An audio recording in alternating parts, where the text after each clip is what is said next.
What's going on, Skid? We got us an exterior recessed LED light that's not coming on, they said. That's the complaint. Right outside their garage, so I guess when they pull in they want some light. So we go cover the photo cell with some tape and see what we got going on. Here's the photo cell for you new guys. Whenever you want to check exterior lighting, just put a piece of black electrical tape over the sensor. But that's what they look like. Sometimes I get messages from new guys asking how to turn the exterior lights on during the day. That's how I do it. Got the old 6-footer out. This should just come right down. There we go. Just give it a pull. See, it's on the... Got these little wings that go up in the bracket. Should be an easy fix here. It looks like it just plugs in, big dog. I've never seen this kind before. So it's like inside of a light bulb socket. So I'll just unscrew that out, screw the new one in. Huh. Learn something new every day. I've never done this before. Just thought of something. Let's make sure we got power coming to it first, big dog, before we put in a new one. Yeah, we got power. It's just not working. It's not like a bulb or anything either. It's like a, you know, those LED circuit boards. I like my little cheat stick. You new guys, definitely recommend it. I'll leave it in my tools section on my website. If it didn't beep, if it beeps, you got power. If it doesn't beep, you don't have power. But check it on a live circuit first so you don't get zapped. Make sure it works. Yeah, looks like the new one's a match. Just screws up into the light bulb socket. I can't believe it's that easy, man. I feel like I'm cheating here.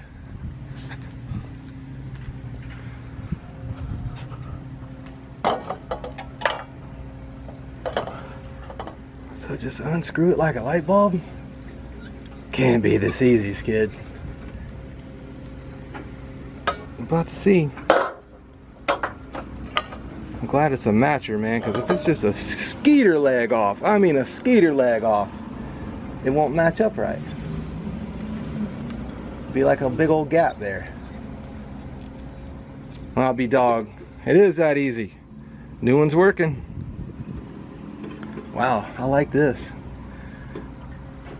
Easy money, my favorite kind of money. Now you just squeeze these babies and mount it back up in there.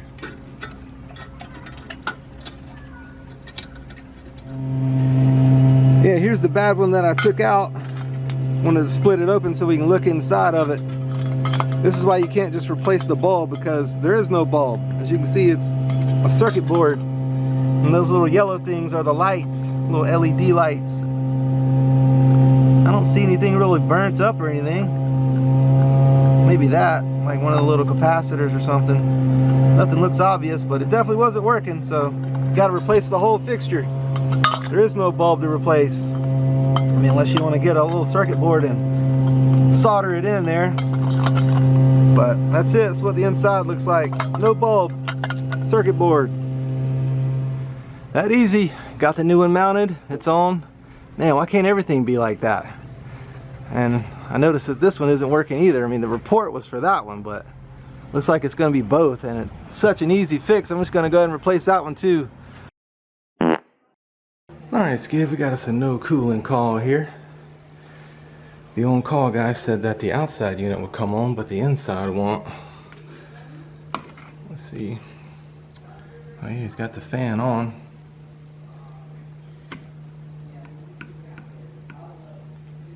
Let's see what's going on here. So the outside will come on, but the inside doesn't.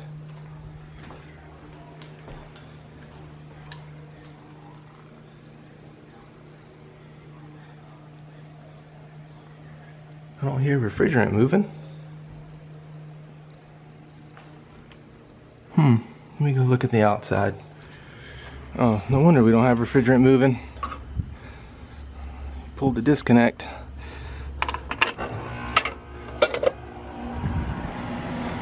Alright, so the outside is on, but the inside isn't. Maybe we got us a bad module. Alright, now I can hear refrigerant moving. If the inside fan doesn't come on, it'll freeze up. So let's go ahead and turn it off and check the module.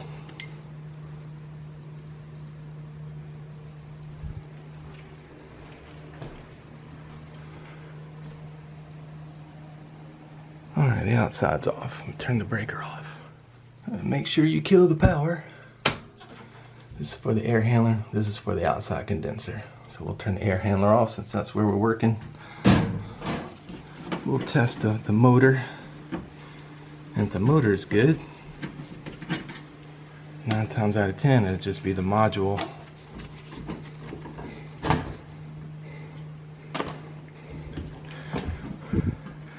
First company air handler, by the way. First company air handler with a Goodman condenser. Let's see if we can spin the fan motor. It's spinning. It's not locked up. And let's see if we got high voltage. Should be 120 volts coming from the breaker. I turned the breaker back on. 119. Yeah, that's good. We got high voltage. I'm gonna turn the breaker back off and check this module here.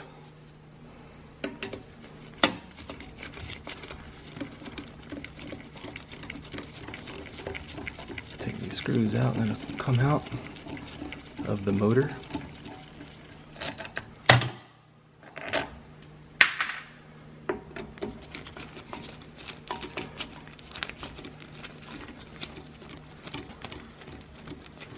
If you've got a motor with a capacitor, this would be totally different. It'd be one whole piece. So if that's the kind of motors you got on property, pay no mind to this unless you just want to learn.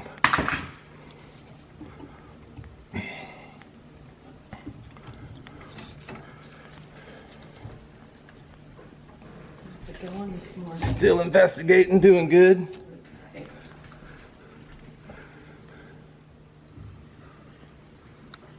Unplug it.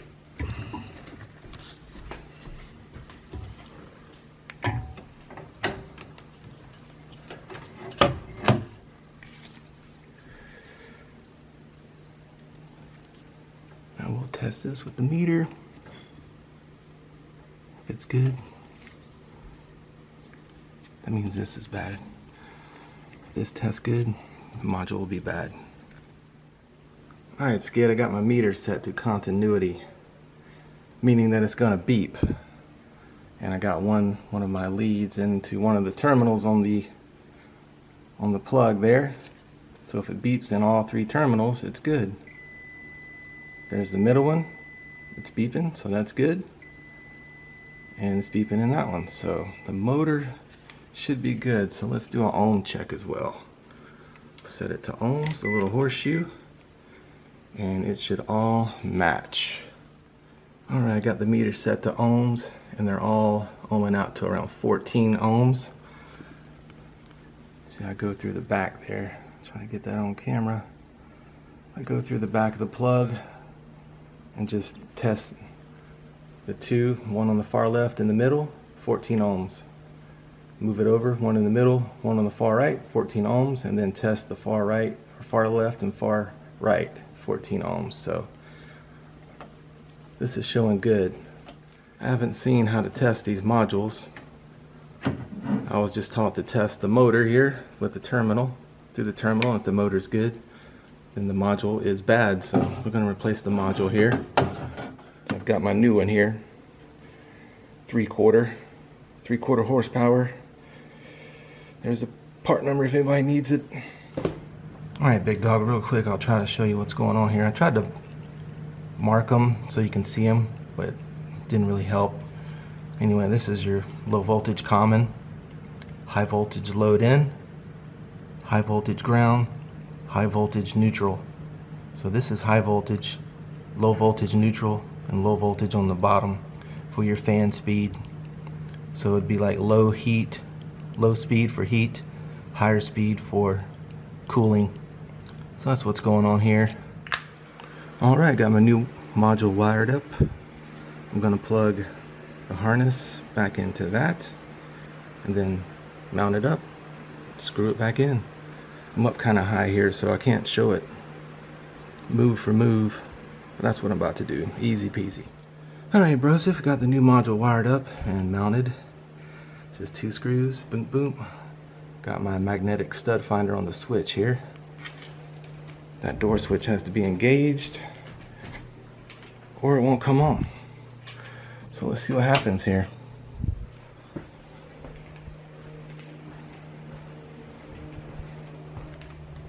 We'll just see if we can get the fan to come on.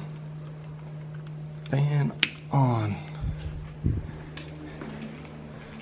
There we go.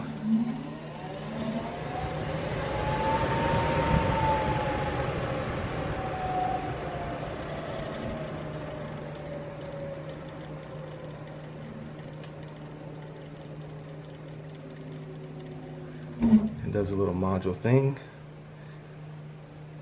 And it gets to going the other way. Now it's going the correct way.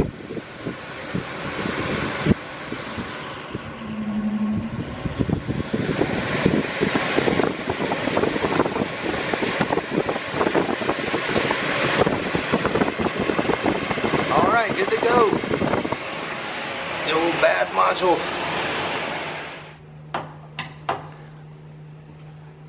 Got the cover back on. Make sure this is tight, because if that switch isn't engaged, it won't come on. This is a aquatherm heating, so it has a switch on it. We've got power, and let's just go on into cooling here. We'll throw it down to 72.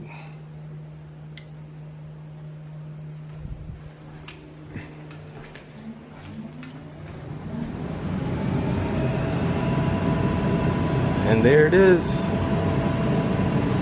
Inside's running now. We go make sure the outside's running. Although I did hear refrigerant. Alright, outside is on.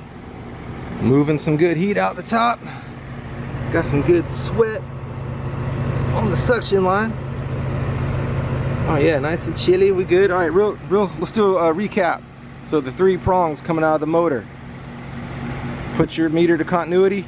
Go between here and here. If it beeps, you're good. Between here and here, if it beeps, you're good. And then do the far ones, this one and this one. If it beeps, you're good on continuity. Then switch to ohms. Put a lead in this one and this one. If you get 14 ohms, you're good. This one and this one, 14 ohms, you're good.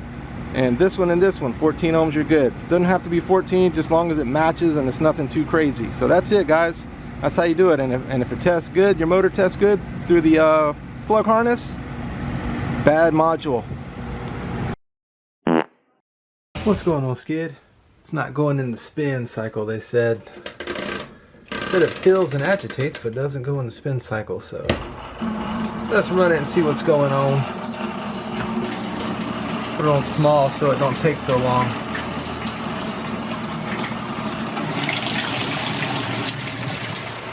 So while it fills up, we can pull the cover off. It's different for each brand, but on these GEs there's a little tab under here. I get my little tiny screwdriver, just pop that tab up and it'll come right off. It's got 2 tabs, one on this side and one on this side. Alright, as you can see, it's agitating good. If it was the lid switch, it wouldn't even agitate if it was the lid switch. Sometimes if it's a bad lid switch, it won't spin as well, but it's agitating, so let's get it to drain and spin. Put on the drain and spin setting. Let's see what happens.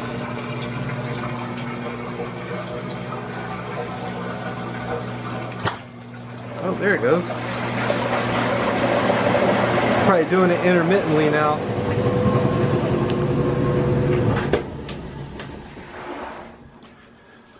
Check the old pressure switch over here.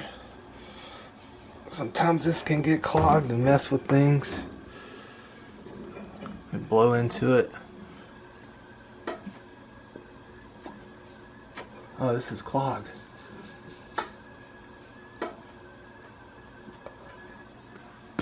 I think this is clogged. I'm gonna have to clean this out. This might be the issue actually. It's clogged on the end there, and I don't hear the pressure switch up here clicking like it should. It should click like click, click, click, click. Let me blow this out. I can only hear one click. It should click 2 times instead of once. I just blew into it and it didn't click, so this is what the problem is. This is clogged. Alright, let me clean this out. Just got an old paper clip here, little DIY action. Just gonna clean out this hole here. Oh yeah, it's clogged with goop.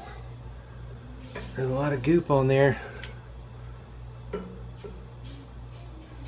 I don't have the gloves. Shocking, huh? Oh dude, this is clogged. Bad.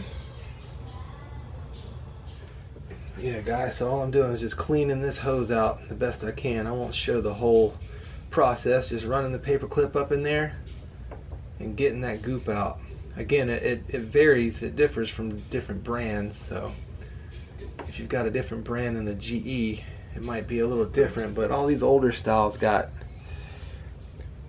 capacitors and these pressure switch hoses. If the pressure's not right and it's not telling it the right amount or whatever of pressure, then it won't spin out. I've seen that with these GEs before. So just clean this hose out. I'll be back. Alright, as you can see, all that is gunk that came out of this hose here. Just an old paper clip. This is DIY style, so if you want to replace this, you can. If you want to cut it off and get to some cleaner hose, you can. I mean, it's just stained. This thing is old. All these older models have it. But I blew in it and you can hear the clicking now. I'm just going to place my mouth over the end and blow into it, and then you'll hear the clicking. Remember, it wasn't doing that earlier. So here comes the click.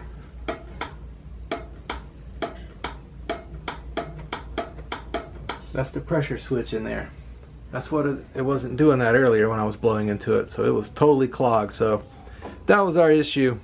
So I'm going to put this back on the little nipple here. But I'll roll over a couple of other things. If your washing machine isn't spinning, you can have a bad capacitor here.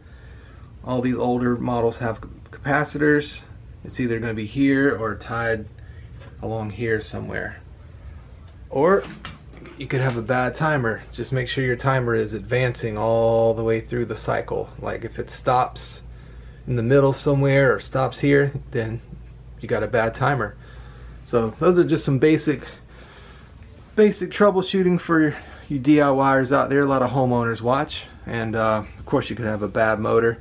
But you know, if you need a capacitor, you can get them on Amazon. I'll leave a link in the description below, and you can just click on that link. You can support the channel that way and buy a capacitor. Just put in your wash machine brand and model serial number. You can buy a timer, or you can buy a new pressure switch as well. But I think this one's just going to be the hose was clogged. Alright, Skid, just for giggles, we're going to check this run capacitor here. This is what helps the motor. I don't see a microfarad on it, but I looked one up on Google. It looks 45. See that 45? 45 microfarads. I Googled GE washing machine capacitors. So we want 45 here. I got my meter set to cap. Let's see here. Just touching both terminals with my leads. And hey, look at there, 45. The capacitor is good. 45.0. So we got a good capacitor. So that was the problem right there, obviously, because when I blew into it, it wasn't clicking the pressure switch. So that's how easy it is to tell. Alright, I'm going to fill it up, give it another test. I'm pretty confident that was it. So if your washing machine isn't draining intermittently, like sometimes it does, sometimes it doesn't, clean this out. Or you could have a bad pressure switch, but start easy before you do major surgery. I mean, if you got a bad capacitor, I think it's just not going to spin at all. It's not going to do it intermittently.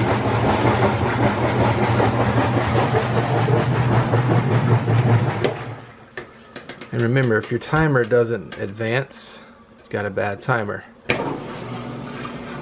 Just use process of elimination. Alright, it's spinning out, Skid. It don't get no better than that. Just had to clean out the old pressure switch hose. Alright, thank you all for watching. See you in the next one. Thanks.